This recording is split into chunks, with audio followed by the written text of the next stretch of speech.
Scott, amongst the news yesterday of the podcast, Xbox Game Pass is up to 34 million subscribers now. Mike Stroh over at Insider Gaming.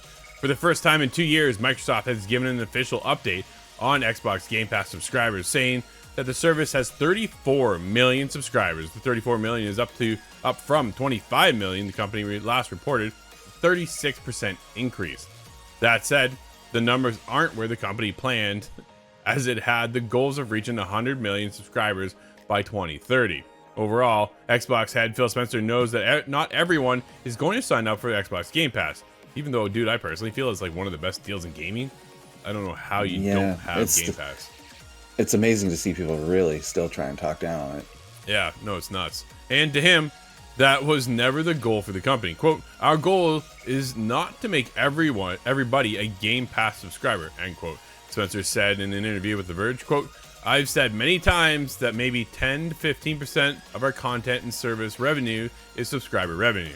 It's a good business for us today, Game Pass, but no way is there a plan to say, okay, everybody needs to become a Game Pass subscriber."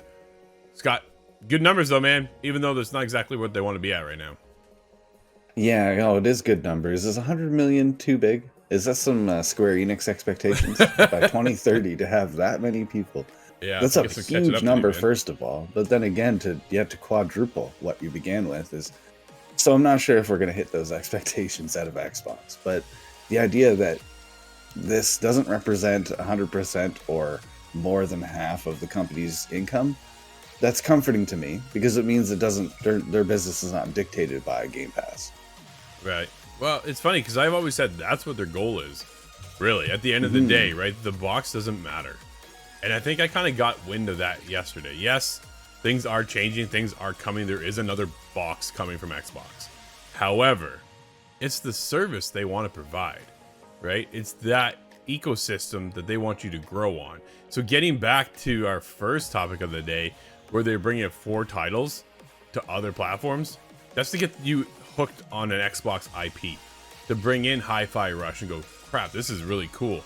Okay, Hi-Fi Rush 2 announced, only on Xbox, right? Now all of a sudden you go over, you buy Xbox Game Pass, and you get it day one, right? You don't need to go out and spend $50, $60 on it. Instead, you buy the service.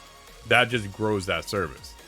That's an interesting model. It's an interesting take, and it's a good opportunity. I hear a lot of PlayStation fans alone asking for this Game Pass-like service over on PlayStation.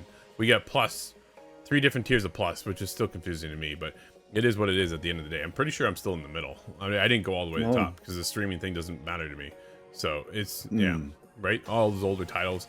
I typically plays newer stuff. So, but these numbers, these 34 million, likewise, it's not everybody just at the top tier of Game Pass. This does include people that have what was formerly known as Gold, which is just Game Pass Core does not give you access to the games. It just allows you to play online. So this, there's a lot of discussion right now as to whether this 34 million is a brand new number or if it just includes them kind of added together in an effort to make Game Pass look bigger, which I think that's kind of a silly thing. You don't really need to make Game Pass look bigger, but yeah, it's still one of the best deals in gaming. Day one, you get everything first party out of Xbox. So you get Starfield, you get Indiana Jones and the Great Circle, right? Like you get Aura, you get Hellblade 2. Everything's there day one. You don't have to worry about, man, I got to come up with another $90 right now. You don't have to do that. You pay one time, you pay the yearly fee, and then you're in. You're locked, loaded, ready to go, right? And that, to me, that makes a lot of sense. Dude, Ubisoft does the same thing. I don't know if a lot of people realize that. Ubisoft Plus is Game Pass for Ubisoft content. Straight up. Yeah, so you have Ubisoft who does it, you have Xbox who does it, and PlayStation's on their side going, that's not a model for us. Which, granted, clearly works. I'm not saying that they're wrong. I'm just even saying... Nintendo. Yeah, right? Nintendo has the inclusion of the backwards compatibility library. If you are a Plus member and then an extra, Nintendo has their own confusion too. Yeah, every platform is a little weird, but either way, Game Pass 34 million subscribers right now. Goal to get to 100 million is pretty steep. I don't think they're gonna make it by 2030, but you never quite know. But at the end of the day, the box is coming again, but they still. Dude, the service is over here, the service is over there, the service is over here. just makes a lot of sense.